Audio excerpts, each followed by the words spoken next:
What's up, everybody? Welcome to Season 2, Episode 4 of SIDE CHATZ. Last week, we had Gerald, the man behind Stay Gold Flamingo, one of the top 50 bars in Asia.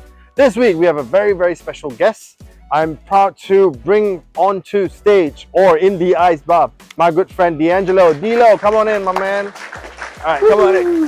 How are you doing, brother? Hey, man, I'm good. You're Happy good? to be You're good? here. Thank Yes. you for coming in. Thank you. Have you done an ice bar before? So this will be my third time doing one of these. I've done a few in Bali. Okay, I'm still kind of getting used to them. All right. Well, have you done a podcast in an ice bar? Never. First time for sure. Awesome, man. So I'm excited. You excited, I guess? Yes. We're I'm ready? I'm ready. Let's do this. Let's go in. Let's get in. All right, we got our feet in first. Let's sit at the side of the tub.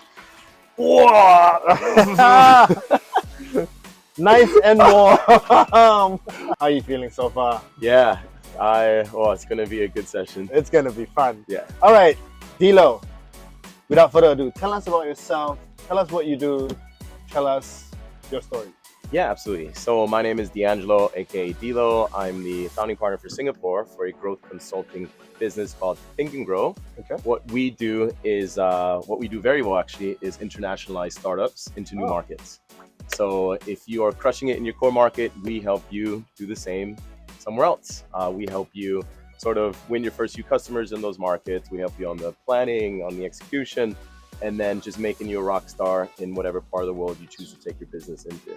That's awesome. That's cool. Tell us a bit about yourself. Like, yes. You know, we're very interested in your, I'm sure the ladies are going to be interested in your ethnicity, where you're from. Yes. No, absolutely. So German-American background. So born and raised in Germany, 16 years. Dad's African-American, mom is German. I speak fluent German, fun fact. All right. So I always joke that if I didn't make it professionally, my stripper name would be German Chocolate. Woo! Dark. After leaving the States, I had an opportunity to come work in Singapore, which last month was exactly 10 years ago. Oh, wow. Okay. Yeah. So and for the ladies, I'm also single. So let's go. Hit me up. I have a question about Think and Grow. Yes. So you said you help startups actually get internationalized, right? Get into different markets. Is there a specific market that you guys specialize in? A specific startup category that you specialize in? Yeah, it's a very good question. So I think what we're rock stars at doing is if your business is headquartered in Singapore or Southeast Asia and you're looking to expand into Australia, I think is where we kind of shine the brightest. If you're in Australia looking to expand in Southeast Asia, that's where we shine the brightest as well. I'd say either market into Europe or US would sort of be an area that we kind of help, but our strongest networks for sure would be sort of Australia and Southeast Asia. That's awesome. Thank you so much for that. I'm sure there's a lot of challenges that startups face when they're trying to expand in the market, or new market, I would say, right? And it's amazing that what you're doing right now is really assisting this startup into growing into new markets. Talking about challenges, right? Yes. An interesting cutscene that I always like, and I'm sure you like, from Rocky, the movie Rocky, right? Yeah, classic. Oh my God. It's not how hard you hit, it's how hard you can get hit and keep moving forward, right? So the cutscene lasts for like 20 seconds. But in real life, in a startup journey, this cutscene lasts 5 years, even more, right? So from that aspect, what is a setback that you had in life, and how do you come back from that? And what and you know, explaining that, and how can we learn from that? So I think one setback, and look, we face personal and professional challenges all day long. I think working for a startup, you know, whatever happens kind of gets amplified, the impact of that. So one of the setbacks was actually 2 years ago when I joined the startup. I was brought on by actually the partner that was building it out before me. So kind of essentially the co-founder for Singapore. Oh, wow. And within about 4 months of joining, he left. He wanted to relocate back to the UK and leave the business. And I'm like, okay, this is not good. This is why I kind of joined, and this is my co-pilot to kind of co-build this. And I don't know if co-founders have been in a situation where it's just not working out, or this person wants to do something else. So I think it was a setback for two reasons, right? Because then you're kind of left holding the buck and pushing ahead and doing everything you need to make people happy, to keep the business afloat. But then also emotionally, right? You kind of lost co-pilot. You lost someone in battle that you're meant to go win with. and it just affects the culture and affects your mood and affects your decision-making process and having done it all together. So I think 2 years later, you still kind of feel it. And to your point, it can be the last 30 seconds, the last 5 years. It's painful less and less, but it's still a scar that's noticeable. Thank you for that. Do you think, just based on your experience, right, and the experience that you just explained to us, what do you think startups can do to avoid such scenarios? Do you think we should get to know our founders way better, or do you think, take a risk? What's your thought? Yeah, I think, look, you always have to lean into instinct and what your gut is telling you. You could prepare and plan all day long on mitigating the risk of potentially losing your number one, your number two, your equal. I think you just have to go on as many dates as possible, so to speak.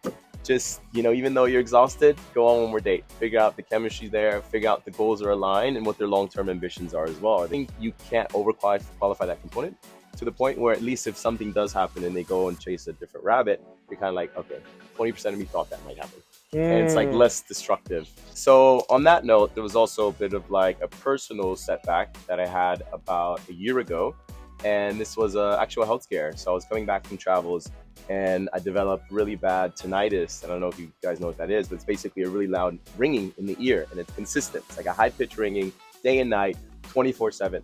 So what it was causing was really bad migraines. They're called thunderclap headaches, where it feels like someone's chiseling into your brain. Oh no. It was causing numbness, just like tingling, and it was awful, right? And I went to doctors, I got an MRI, and they couldn't figure out what it was. And it's in your line of work, if you're constantly hearing loud pitching, you can't even focus on what you're doing day to day. You can't even focus on what the person is saying. So I had all the tests done. They were like, it could be a tumor, it could be this. But thank God, everything came back negative. It was about a 6-month ordeal. All the tests, everything came back negative. And it's crazy what the body does, right? The moment you get good news and it's like, actually, you're perfectly healthy, suddenly all the symptoms start to fade away. And your body's like, psych, we got you. And I was like, oh my God. So the power of the minds, is amazing. But I think it was a scary time because any of those results could have come back a different path. And it does kind of like lean into the fact that everyone lives twice. And the second time is when you nearly, got done. So here I am. That's amazing. We have a challenge in front of us that Yes, we we have do. to get in. So if you're ready, and if you need to swear a curse, please go ahead. Thank you for permission. Let's do this. Let's do it. Dilo. Oh!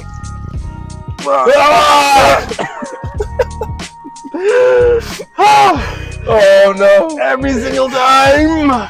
So the quote that I've heard is, "Culture eats strategy for breakfast." Yes. On that note, how do you build a great culture for your team or startup? Yes, absolutely. And I love this saying. I did a MD GM dinner talking about culture eating strategy for breakfast. Now this ice bath is eating me for breakfast. Literally. Yes. So it's a big one, right? Because it talks about you can have the best strategy in the plan, but if you don't have the culture to back it up, you're never going to get there. Think of strategy as setting the direction of the boat, and then the actual culture is how effectively and efficiently you get there. So I think bearing that in mind, having the right culture in place amplifies and boosts certain results. In terms of building that, the key thing you can always do, me personally, what I feel connects a lot with individuals is, of course, leading by example. Yes. It's kind of being someone that takes charge, point person, shows you how it gets done. Also a culture where it's, kind of everyone championing everyone, where everyone kind of celebrates the wins, you cry over the failures. I think a company that prioritizes well-being as well, mental and emotional well-being. I think this is a good example of a little team offsite to kind of get away from the office. Focus on mental health, which is a big thing these days, and leaders that lean into that capture a really big audience across millennials and Gen Z. Okay. And I think the critical and last point I'll make is just having like core values that you don't kind of change away from. So your core values are your identity. Whatever those values are, whatever you live by, like own it. That's your identity. That's why people will come work for you. That's why people will stay working for you. 100%. I completely agree with that. I think sticking to your roots of why you wanted to start this in the first place, that vision that you have in your mind, and taking that company, 100%, there's definitely going to be a lot of challenges that are going to come in. You need to divert, but just sticking to that core vision It's important. Thank you for that. Now we have a tradition here, Mhm. and the tradition of SIDE Chats is the last founder left you a question. Ah, damn, Dilo. No, bad idea. All right, so Gerald from Sego Flamingo left you a question, and his question was, what was your biggest fear in taking this startup journey? Yep. And how do you overcome that challenge? So there have been a couple fears that kind of followed me around since I graduated, like essentially high school. One of those fears is the fear of not reaching your full potential, right? Both as a human in general, and then as a professional in whatever career you choose to do. I think leaving the corporate world and joining a startup, you know, the fear was similar in the sense that, you know, there's no softer landing, there's no big sort of like building you can go into and run away and hide somewhere if you're not performing, right? So I think the fear was different in the sense that you're owning it now, you're building it, your clients, they depend on you, your team and those around you depend on every single dollar that you bring in. And if you can't put food on the table, if you can't be around 12 months later when clients are like, hey, we need you again, I think that's my biggest fear, is the fact that I look around and people aren't eating, or businesses aren't able to call you back because you haven't, your email bounces because you didn't make the full journey. So I think that fear, and my college professor also told me, the fact that you also have this fear of homelessness and like living under a bridge. Oh my God. That's what's gonna keep you from those things ever happening. You know, the fact that you feared enough that you know what failure could look like if you don't push yourself is gonna make sure you always succeed. And he wasn't wrong so far. 100%, man. Thank you for that. All right, we have come to the last question where you leave the question for our next founder. What will your question be for the next founder coming on the show? I think the question would be, if you could redo it all, if you could rebuild your startup in any other city, not that you had to, but if you could, would you, and why? Amazing question. So guys, next founder, remember, if you could build your startup in any other city, which would it be and why? Thank you so much, Dilo, for coming to the show. Man, great advisors. Think and grow. If you are going to jump into different markets, this is the man to speak to. And we'll see you soon on our next episode. Thank you, Dilo. Great one. See you guys. See you guys.